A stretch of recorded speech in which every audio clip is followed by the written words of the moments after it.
নমস্কার বন্ধুরা, আপনার বাড়ি থেকে ইতিমধ্যে এসে গেছে আয়ুষ্মান ভারত যোজনার এই বিশেষ ফর্মটি। হ্যাঁ, রাজ্য জুড়ে লক্ষ লক্ষ পরিবার দরজায় পৌঁছে যাচ্ছে এই প্রি প্রিন্টেড ফর্ম, যেখানে 5 লক্ষ টাকা পর্যন্ত বিনামূল্যে চিকিৎসা দারুণ সুযোগ রয়েছে। কিন্তু সাবধান, ফর্মটি হাতে পেয়ে হুটহাট পূরণ করতে যাবেন না, যেহেতু ফর্মটিতে আপনার অনেক তথ্য আগে থেকে প্রিন্ট করা আছে। তাই সামান্য একটি ভুলের কারণে কিন্তু আপনার এই বড় সুযোগ হাতছাড়া হতে পারে, বাতিল হতে পারে আপনার আবেদন। অনলাইনের পার্ট নাম্বার বা ভোটার স্লিপ খোঁজ থেকে শুরু করে স্বাস্থ্যসাথী কার্ড নাম্বার বের করা ঠিক কেবে এক ফোঁটা ভুল না করে এই প্রি প্রিন্ট ফর্মটি নিখুঁতভাবে জমা দেবেন। আজকের ভিডিওটিতে আমরা সেটাই জলের মতো সহজ করে দেখে দেব। আপনি যদি আপনার পরিবারে 5 লক্ষ টাকার এই স্বাস্থ্য সুরক্ষা নিশ্চিত করতে চান, তাহলে আজকের ভিডিওটি প্রথম থেকে শেষ পর্যন্ত মনোযোগ সহকারে দেখতে থাকুন। এবং তার সাথে আপনারা যদি আমাদের চ্যানেলে প্রথমবার হয়ে থাকেন, তো চ্যানেলটিকে সাবস্ক্রাইব করে পাশ থেকে বেল আইকনটি অন করে রাখুন। এবং যারা এই মুহূর্তে ফেসবুক থেকে দেখছেন, অতি অবশ্যই পেজটিকে ফলো করে রাখুন। এই মুহূর্তে আপনারা স্ক্রিনে দেখতে পাচ্ছেন, এটা হচ্ছে আয়ুষ্মান ভারতের ফর্ম। ঠিক আছে, এই ফর্মটি যখন আপনার হাতে পাবেন, এখানে দেখবেন লেখা রয়েছে প্রধানমন্ত্রী জন আরোগ্য যোজনা আবেদনকারীর যাচাইকরণ ফর্ম। তো প্রশ্ন হচ্ছে, এই ফর্মটি আপনি পাবেন কোথায়? আপনাদের এলাকায় যে সমস্ত আশাকর্মী রয়েছেন, তারা কিন্তু দায়িত্ব সহকারে আপনাদের প্রত্যেকের বাড়িতে কিন্তু এই ফর্মটি কিন্তু দিয়ে যাবে। এখানে দেখবেন প্রথমে কি রয়েছে, তারিখ। ঠিক আছে, এখানে আপনি কোন দিনকে তারিখ দেবেন, যেদিন আপনি এই ফর্মটি ফিল আপ করে এসে ডকুমেন্টস অ্যাটাচ করে জমা দেবেন, ওই দিনকে তারিখ দেবেন। যেহেতু আমি এই ফর্মটি কালকে ফর্ম জমা দেবো, এই জন্য কিন্তু এখানটায় 27 তারিখ দিয়ে দিয়েছি। ঠিক আছে, প্রথম দেবেন তারিখ, তারপর দেবেন মাস, তারপর দেবেন বছর। বুঝতে পারলাম? তারপর দেখবেন এখানটায় বলা হয়েছে আবেদনকারী তথ্য। যিনি আবেদন করছেন তার আধার নাম্বার, আবেদনকারীর নাম এবং রেশন কার্ড নাম্বার, এটা কিন্তু আগে থেকে কিন্তু লেখা থাকবে। বুঝতে পারলাম? তারপর নেক্সট রয়েছে কি, যে রেশন কার্ডের বিভাগ। এখানে খেয়াল করবেন, এখানে কিন্তু রেশন কার্ডের মোট 3টি ক্যাটাগরি কিন্তু শো করবে। AAY, SPHS এবং PHS, এই 3টি ক্যাটাগরির রেশন কার্ড কিন্তু লেখা থাকবে। যদি আপনার RKSY1 কিংবা RKSY2 হয়ে থাকে, সেক্ষেত্রে কিন্তু এখানে লেখা থাকবে না। ঠিক আছে, যদি আপনার PHS রেশন কার্ড হয়ে থাকে কিংবা SPHS হয়ে থাকে, সেক্ষেত্রে কিন্তু এখানে শো করবে। আপনার যে ক্যাটাগরির রেশন কার্ড, সেই ক্যাটাগরির পাশে দেখবেন বক্স রয়েছে, এখন টিক চিহ্ন থাকবে। বুঝতে পারলাম? তারপর নেক্সট অপশান রয়েছে আধার সংযুক্ত মোবাইল নাম্বার। আপনার আধারের সাথে যে মোবাইল নাম্বার লিঙ্ক রয়েছে, সেই মোবাইল নাম্বার কিন্তু এখানটায় লেখা থাকবে আগে থেকে। তারপর হচ্ছে লিঙ্গ, যিনি আবেদন করছেন উনি কি পুরুষ নাকি মহিলা। যেহেতু এখানটায় লেখা রয়েছে রামদাস, ইনি একজন পুরুষ, সেজন্য এখানটায় পুরুষের সাইডে বক্স রয়েছে, এখানে ঠিক চিহ্ন থাকছে। ঠিক আছে, তারপর দেখবেন অপশান রয়েছে জন্ম তারিখ। যিনি আবেদন করছেন রামদাস, তার আধার কার্ড অনুযায়ী যে জন্ম তারিখ রয়েছে, সেটা কিন্তু এখানে লেখা থাকবে। বুঝতে পারলাম? তারপর হচ্ছে সম্পূর্ণ ঠিকানা, বাড়ির নাম্বার, রাস্তা, গ্রাম এবং ওয়ার্ড। বুঝতে পারলাম? এই যে বক্স রয়েছে, এখানটা একটা জিনিস মাথায় রাখবেন, অনেকের ফর্মে দেখলাম এখানটা কিন্তু আগে থেকে ঠিকানা, ফুল ঠিকানা লেখা রয়েছে। যদি আপনার ফর্মে আগে থেকে ঠিকানা লেখা থাকে, সেক্ষেত্রে কোনো অসুবিধা নেই। যাদের ফর্মে কোনো ঠিকানা লেখা নেই, সেক্ষেত্রে আপনারা কী করবেন, এখানটা আপনার প্রথমে লিখবেন স্টেট, দিয়ে ওয়েস্ট বেঙ্গল লিখে দেবেন। তারপর হচ্ছে ডিস্ট্রিক্ট লিখে আপনার যে জেলার নামটি এখানে দিয়ে দেবেন। রয়েছে ভিলেজ, আপনার গ্রামের নামটি দিয়ে দেবেন। তারপর হচ্ছে পিন, আপনার নাম্বারটা এখানে দিয়ে দেবেন। বুঝতে পারলাম?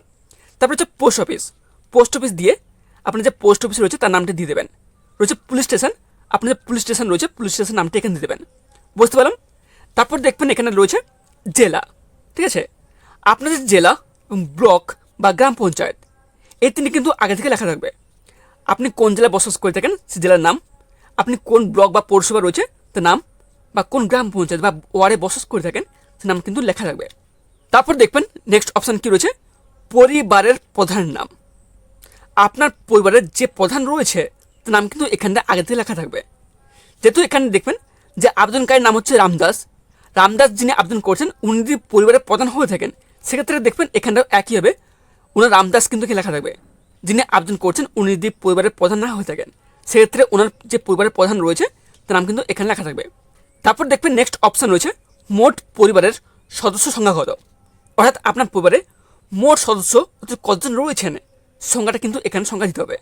যিনি আবেদন করছেন বা আপনার পরিবারের যে প্রধান রয়েছে, সবাইকে মিলে আপনার পরিবারে যদি প্রধান থাকেন, ঠিক আছে, প্রধানকে নিয়ে ছোট্ট বাচ্চা পর্যন্ত মোট কতজন রয়েছেন সেই সংখ্যাটা কিন্তু এখানে দিয়ে দেবেন। যদি আপনার পরিবারে 5 জন থাকে 5 জন লিখবেন, যদি 7 জন থাকে 7 জন লিখবেন, কিংবা 10 জন থাকে 10 জন লিখে দেবেন। বুঝতে পারলাম? তারপর নেক্সট কী রয়েছে, প্যান নাম্বার। যিনি আবেদন করছেন রামদাস, ওনার যদি প্যান কার্ড থেকে থাকে সেই প্যান নাম্বার কিন্তু এখানে আপনি দিয়ে দেবেন।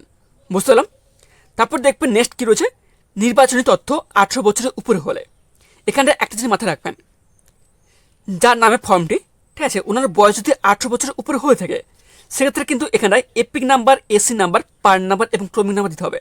ঠিক আছে, এছাড়াও আপনাদের বলে রাখি, যদি আবেদনকারীর নাম কোনো ছোট শিশুর নাম থাকে, ঠিক আছে, সেক্ষেত্রে ওনার বয়স তো 18 বছরের উপরে নয়, উনি প্রাপ্তবয়স্ক নন, সেক্ষেত্রে ওনার ভোটার কার্ড কিন্তু থাকা সম্ভব নয়। সেক্ষেত্রে কিন্তু এখানে এপি নাম্বার, এসি নাম্বার এবং পার নাম্বার এবং ক্রমিক নাম্বার দেওয়া দরকার নেই। বুঝতে পারলাম? এখানে কার তথ্য দেবেন, যার বয়স প্রাপ্তবয়স্ক, যার 18 বছর উপরে হয়ে গেছে, যার ভোটার কার্ড রয়েছে। বুঝতে পারলাম? তবে এখানটা বলে রাখি যে এখানটায় আপনাদের এপি নাম্বার অর্থাৎ ভোটার কার্ড নাম্বার তো আপনারা পেয়ে যাবেন, প্রত্যেকের ভোটার কার্ড রয়েছে, কিন্তু এসি নাম্বার অর্থাৎ অ্যাসেম্বলি কনস্টিটিউন্সি নাম্বার, পার নাম্বার এবং ক্রমিক নাম্বার, এই 3 নাম্বার আপনারা পাবেন কী করে? এর জন্য কিন্তু মোট 2টি রাস্তা রয়েছে এই নাম্বারটি বার করার। প্রথম উপায়টি কী রয়েছে, আপনারা মনে রাখবেন যে ভোটের ঠিক আগে বিএলওরা প্রত্যেকের বাড়িতে বাড়িতে কিন্তু একটি ভোটার স্লিপ দিয়ে গিয়েছিল। ওই ভোটার স্লিপ যদি আপনার কাছে থেকে থাকে ওইখান থেকে কিন্তু আপনার এসি নাম্বার, পার নাম্বার এবং ক্রমিক নাম্বার পেয়ে যাবেন। যদি ভোটার স্লিপ না থাকে সেক্ষেত্রে আপনার কী করবেন, আপনার কিন্তু অনলাইনে বার করতে হবে। তবে অনলাইন থেকে কীভাবে বার করবেন এই এসি নাম্বার, পার নাম্বার এবং ক্রমিক নাম্বার, চলুন আপনাদের দেখিয়ে দেয়। এর জন্য প্রথমে আপনারা গুগলে আসবেন, গুগলে এসে এখানটা লিখবেন ভোটার ইনফরমেশান, এটা লিখে আপনারা সার্চ করবেন। তারপর নিচে আসবেন, নিচে আসার পর দেখবেন এখানে কিন্তু একটি অফিসিয়াল কিন্তু ওয়েবসাইট রয়েছে। কী রয়েছে, যে ইলেকট্রাল search.eci.gov.in, এই যে অফিসিয়াল ওয়েবসাইট রয়েছে এই ওয়েবসাইটটিতে আপনারা ক্লিক করবেন। তারপর এখানে দেখবেন যে ভোটার সার্ভিস যে পোর্টাল রয়েছে সেই অফিসিয়াল পোর্টাল কিন্তু এখানে ওপেন হবে। ঠিক আছে, আপনার নিচে আসবেন, নিচে আসার পর দেখবেন এখানে কি বলা হয়েছে, সিলেক্ট ল্যাঙ্গুয়েজ। আপনার যে ল্যাঙ্গুয়েজ সেই ল্যাঙ্গুয়েজটা এখানে সিলেক্ট করে নেবেন। ঠিক আছে, তারপর নেক্সট অপশন রয়েছে এপিক নাম্বার, আপনি যে ভোটার কার্ডের নাম্বারটি রয়েছে নাম্বারটি এখানে দিয়ে দেবেন। নেক্সট অপশন রয়েছে স্টেট, যেহেতু আমরা ওয়েস্ট বেঙ্গল বসবাস করে থাকি এখানে আপনারা ওয়েস্ট বেঙ্গল সিলেক্ট করে নেবেন। ঠিক আছে, তারপর নিচে আসবেন, নিচে আসার পর দেখবেন এখানে স্ক্রিনে কিন্তু একটি ক্যাপচা কোড শো করবে। এই ক্যাপচা কোড দেখে দেখে তার সাথে দেখবেন একটি অপশন হচ্ছে এন্টার ক্যাপচা, এই বক্সটা ক্যাপচা কোড দিয়ে দেবেন। ঠিক আছে, তারপর দেখবেন নেক্সট অপশন হচ্ছে সার্চ বলে, এই অপশনে ক্লিক করলে কিন্তু আপনাদের নাম্বারটি পেয়ে যাবেন। আপনাদের এসি নাম্বার, পার নাম্বার এবং ক্রমিক নাম্বার এখান থেকে আপনারা খুব সহজেই পেয়ে যাবেন। যেভাবে অনলাইনে দেখালাম যে এসি নাম্বার, পার নাম্বার এবং ক্রমিক নাম্বার কী বার করবেন সেই নাম্বার অনুযায়ী এখানটা আপনারা দিয়ে দেবেন। বুঝতে পারলাম? তারপর দেখবেন নেক্সট কী রয়েছে, স্বাস্থ্য সাথী বিবরণ। বলা হয়েছে স্বাস্থ্য সাথী ইউআরএন নাম্বার, সতর সংখ্যা।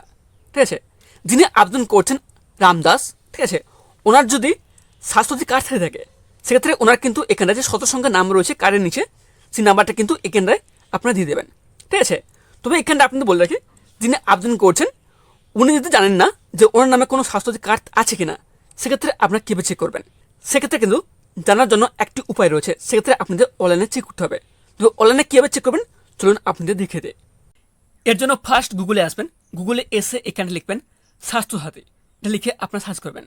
তারপর আপনার নিচে আসবেন, নিচে আসার পর দেখবেন এখানে কিন্তু একটি অফিসিয়াল কিন্তু ওয়েবসাইট রয়েছে swasthyasathi.gov.in, এই যে অফিসিয়াল যে ওয়েবসাইট রয়েছে এই ওয়েবসাইটটিতে আপনারা ক্লিক করবেন। তারপর দেখবেন এখানে স্বাস্থ্যসাথীর যে অফিসিয়াল পোর্টাল রয়েছে সেই পোর্টাল কিন্তু এখানে ওপেন হবে। ঠিক আছে, তারপর এখানে দেখবেন একটি অপশন রয়েছে, কি অপশন রয়েছে, ফাইন্ড ইউর নেম, এই যে অপশন রয়েছে এই অপশনটিতে আপনারা ক্লিক করবেন। তারপর দেখবেন এরকম একটি ইন্টারফেস ওপেন হবে। আপনার নিচে আসবেন, নিচে আসার পর দেখবেন এখানে কি বলা হয়েছে যে ফাইন্ড ইউর নেম। ঠিক আছে, তার ঠিক নিচে দেখবেন এখানে বলা হয়েছে মোবাইল, আপনার যে মোবাইল নাম্বার রয়েছে সেই রেজিস্টার মোবাইল নাম্বারটি এখানে দিয়ে দেবেন। ঠিক আছে, তার নিচে দেখবেন এখানে বলা হয়েছে ফাইন্ড নেম ফর, ঠিক আছে, এই অপশনটিতে আপনারা ক্লিক করবেন। ক্লিক করার পর দেখবেন এখানটায় একটি বলা হয়েছে যে ইওর সেলফ, যে আপনি সার্চ করতে আছেন, ঠিক আছে, সেটা কি নিজের জন্য নাকি অন্যের জন্য।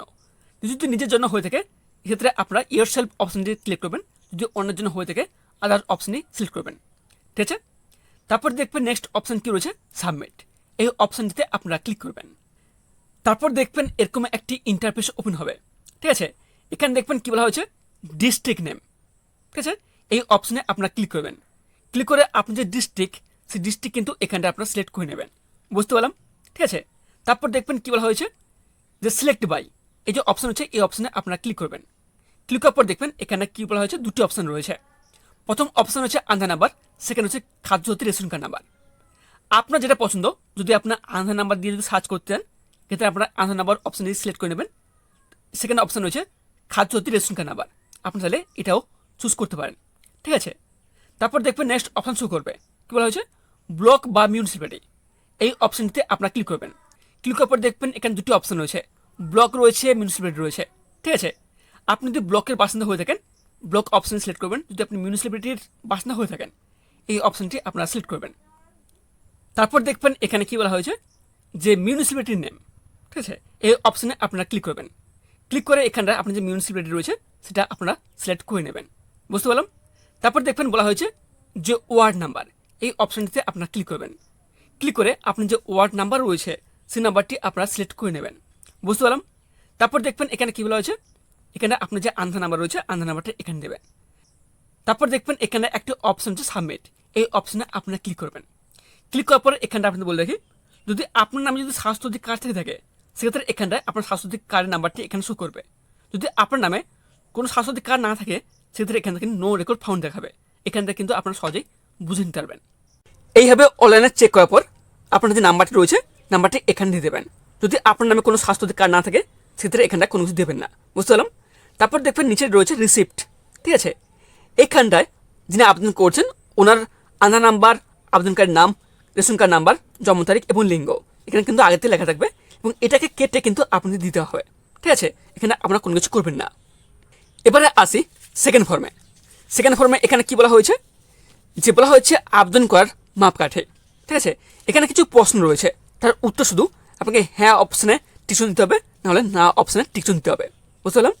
প্রথম দেখবেন কি বলা হয়েছে যে পরিবারের বার্ষিক আয় 8 লক্ষ টাকার বেশি কিনা। যদি আপনার পরিবারে, ঠিক আছে, বার্ষিক আয় 8 লক্ষ টাকার বেশি হয়ে থাকে সেক্ষেত্রে দেখবেন এখানে যে হ্যাঁ বক্স রয়েছে এখানে আপনার টিকচুন দেবেন। যদি না হয়ে থাকে না বক্সটা টিকচুন দেবেন। তারপর দেখবেন সেকেন্ড অপশন কি বলা হয়েছে, পরিবারের কোনো সদস্য আয়কর প্রদান করেন কিনা। যদি আপনার পরিবারের কোনো সদস্য আয়কর প্রদান করে সেক্ষেত্রে আপনার হ্যাঁ বক্সে টিকচুন দেবেন, না হলে না বক্সে টিকচুন দেবেন। তারপর নেক্সট কি বলা হয়েছে, SIR বা WBLA 2026 নির্বাচনের জন্য ASDD তালিকায় নাম পাওয়া গেছে। যদি আপনার নাম SIR 2026 থেকে থাকে, ঠিক আছে, সেক্ষেত্রে এখানটায় হ্যাঁ বক্সটা টিকচুন দেবেন, না হলে না বক্সে টিকচুন দেবেন। তারপর দেখবেন নেক্সট বলা হয়েছে SIR আপিল ট্রাইব্যুনালে আবেদন বিচারাধীন রয়েছে। যদি SIR ট্রাইব্যুনালে আপনি আবেদন করে থাকেন এবং বিচারাধীন রয়ে থাকেন সেক্ষেত্রে আপনারা হ্যাঁ বক্সে টিকচুন দেবেন, না হলে না বক্সে টিকচুন দেবেন। তারপর নেক্সট কি বলা হয়েছে, CAA আবেদন মুলতবি রয়েছে। আপনি কি CAA এর জন্য আবেদন করেছেন এবং সেটা মুলতবি রয়েছে? যদি হ্যাঁ হয়ে থাকে হ্যাঁ বক্সটা টিকচুন দেবেন, না হলে না বক্সটা টিকচুন দেবেন। বুঝতে পারলাম? তারপর দেখবেন নেক্সট কি বলা হয়েছে যে অন্নপূর্ণা যোজনার উপভোক্তা তালিকা থেকে নাম বাদ দিতে হয়েছে। যিনি আবেদন করছেন ওনার যদি অন্নপূর্ণা যোজনা প্রকল্প থেকে নাম বাদ দিতে হয়ে থাকে সেক্ষেত্রে আপনারা হ্যাঁ বক্সে টিকচুন দেবেন, নাহলে না বক্সে টিকচুন দেবেন। তারপর নেক্সট অপশন কি বলা হয়েছে, ব্যক্তি জীবিত নন বা স্থায়ীভাবে স্থানান্তরিত হয়েছেন। অর্থাৎ যিনি আবেদন করছেন উনি কি জীবিত নন, মারা গেছেন বা স্থায়ীভাবে স্থানান্তরিত হয়েছেন। যদি হ্যাঁ হয়ে থাকে হ্যাঁ বক্সে টিকচুন দেবেন, নাহলে না বক্সে টিকচুন দেবেন। বুঝতে পারলাম? তারপর দেখবেন এখানে কি বলা হয়েছে, আবেদনকারীর সম্মতি। ঠিক আছে, আমি এত দ্বারা ঘোষণা করছি যে উপর তথ্য আমার জ্ঞান ও বিশেষ মতে সত্য এবং প্রযোজ্য ক্ষেত্রে আমি সমস্ত সহায়ক দলিল প্রদান করেছি। আমি জানি যে আমার দেওয়া কোনো তথ্য মিথ্যা প্রমাণিত হলে আমার সামাজিক সুরক্ষা সুবিধা বন্ধ করা হবে। অর্থাৎ এখানে যেটা ক্লিয়ারলি বলা হলো যে আপনি এই দুটি ফর্মে যে সময় তথ্য দিয়েছেন সেগুলো কিন্তু অতি অবশ্যই সঠিক হতে হবে। যদি কোনো কারণে প্রমাণিত হয় যে আপনি মিথ্যা তথ্য দিয়েছেন সেক্ষেত্রে আপনি যদি কোনো সামাজিক সুরক্ষা থেকে সুবিধা পেয়ে থাকেন সেটা কিন্তু বন্ধ করতে হবে। বুঝতে পারলাম? তারপর দেখবেন এখানে একটি বক্স রয়েছে, এই বক্সটা আপনি টিকচুন দেবেন, অর্থাৎ আপনি কিন্তু সম্মতি দিলেন। তারপর দেখবেন এখানে কি বলা হয়েছে, আবেদনকারী স্বাক্ষর বা বুড়ো আঙুলের ছাপ। যার নামে এই ফর্মটি রামদাস, ঠিক আছে, ওনাকে কিন্তু এখানটায় ফাঁকা জায়গায় স্বাক্ষর করতে হবে। উনি যদি স্বাক্ষর না করতে পারেন ওখানে ওনার কিন্তু বুড়ো আঙুলের ছাপ কিন্তু এখানে দিতে হবে। বুঝতে পারলাম? তারপর দেখবেন এখানে কি বলা হয়েছে, ফ্রন্ট লাইন কর্মী অর্থাৎ FLW। তারপর রয়েছে শুধুমাত্র সরকারি ব্যবহারের জন্য। এই যে দুটি বক্স রয়েছে এখানটা আপনার কোনো কিছু দেবেন না, এগুলো কিন্তু সমস্ত সরকারি ব্যবহারের জন্য। বুঝতে পারলাম? এই ছিল মোট দুটি ফর্ম। ঠিক আছে, তাহলে বন্ধুরা আশা করি আজকের এই কমপ্লিট গাইডলাইন দেখার পর আয়ুষ্মান ভারতের এই প্রি প্রিন্ট ফর্ম পূরণ নিয়ে আপনাদের মনে আর কোনো প্রকার সংশয় নেই। ফর্মের সাথে আপনার Aadhaar card, voter card, ration card এবং প্যান কার্ড জেরক্স কপিগুলো ঠিকঠাক সেট করে আজই আপনার এলাকার আশাকর্মী বা নির্দিষ্ট দপ্তরে জমা দিয়ে দেন। মনে রাখবেন, সঠিক সময় সঠিক পদক্ষেপে কিন্তু আপনার পরিবারের ভবিষ্যৎ সুরক্ষিত করতে পারে। ভিডিও যদি আপনার একটু উপকারে এসে থাকে তো ঝটপট এক লাইক করে দেন। আর আপনার যদি কোনো প্রকার প্রশ্ন থেকে থাকে তাহলে অবশ্যই কমেন্ট করে জানান। আর হ্যাঁ, এই অত্যন্ত গুরুত্বপূর্ণ কথাটি আপনার আত্মীয় স্বজন ও বন্ধুর সাথে শেয়ার করতে একদম ভুলবেন না, তারাও কোনো ভুল না করে ফর্মটি জমা দিতে পারেন। চ্যানেলে যদি নতুন হয়ে থাকেন তাহলে এখন সাবস্ক্রাইব করে পাশ থেকে বেল আইকনটি অন করে রাখুন, কেননা এরকম দরকারি আপডেট সবার আগে পাওয়ার জন্য। আজ তবে এখানে শেষ করছি, দেখা হচ্ছে আগামী ভিডিওটিতে কোনো নতুন ও গুরুত্বপূর্ণ তথ্যের সাথে। ততক্ষণ সবাই ভালো থাকবেন, সুস্থ থাকবেন। ধন্যবাদ।